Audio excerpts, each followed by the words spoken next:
Okay, let's get right into it. We're going to talk about one of the most dreaded interview questions out there. So, what are your strengths? But we're not going to use the same old boring advice.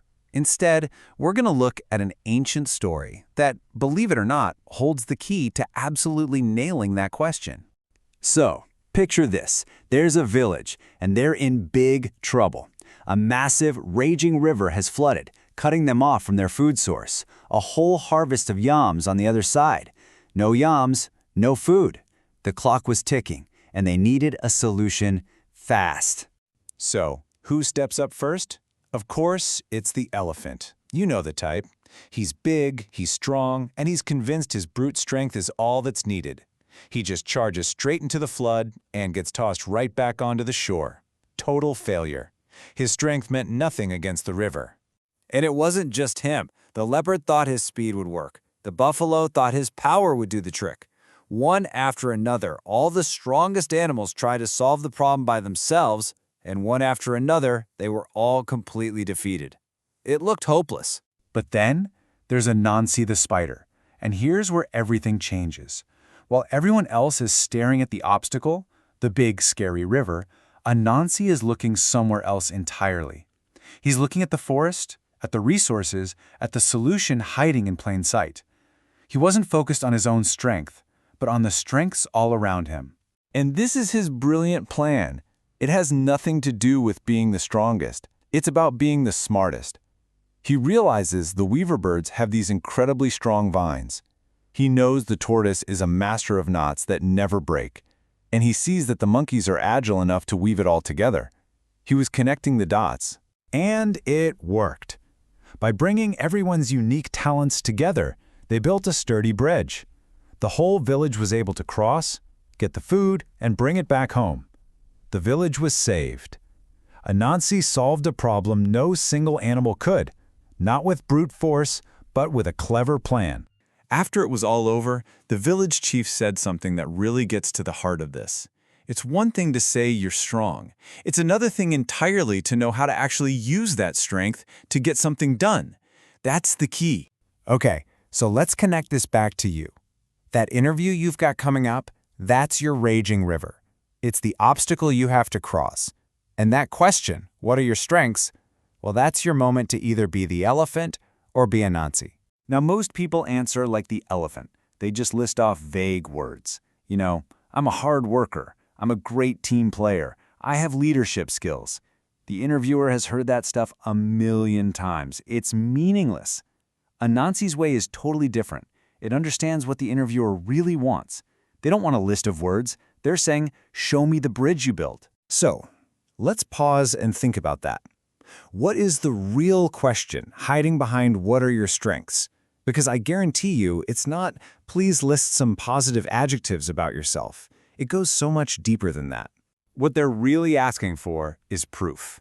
They want to know how you take your skills, your threads, and weave them together to create a real result. Your strengths aren't the words you use to describe yourself. They're the actions you took to solve a problem, to finish a project, to build something that mattered.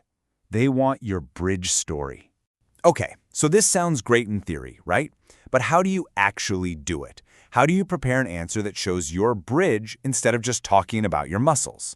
Well, here's a simple framework for you, the Bridge Builder Method. It's a 5-step game plan. First, you identify your proudest moments at work. That's your harvest.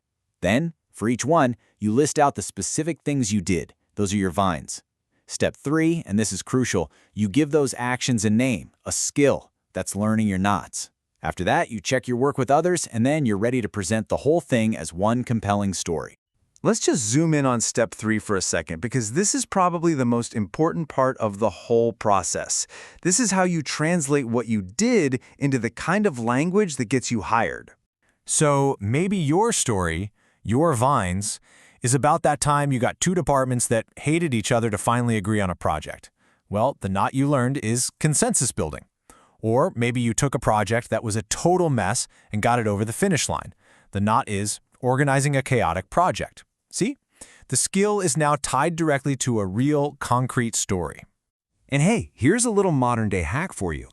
If you're struggling to come up with the right words for your skills, Just use an AI tool like ChatGPT. Seriously, just tell it the story of your achievement and then ask it, what professional skills am I demonstrating here?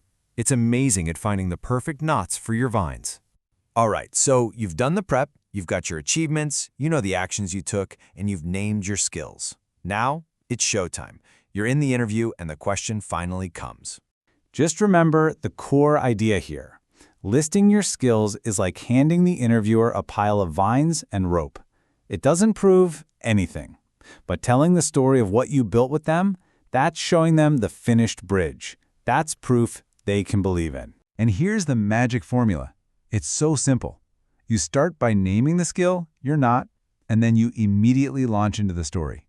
Well, one of my strengths is consensus building. For example, there was this time when, and boom, you're off. You're not just answering a question, you're telling a story that makes your strength totally unforgettable. And that's really what it all boils down to. Anybody can walk into an interview and claim to be a leader or a hard worker. Talk is cheap. But the person who actually gets the job, the one they remember long after they've left the room, that's the person who showed them the bridge they built. Now, this powerful way of thinking comes from the work of a career strategist who writes at Lost Thoughts. If you want to dig deeper into this, definitely check out their work. But the next time you're getting ready for an interview, just ask yourself one question. Are you going to tell them you're strong, or are you going to show them the bridge you built?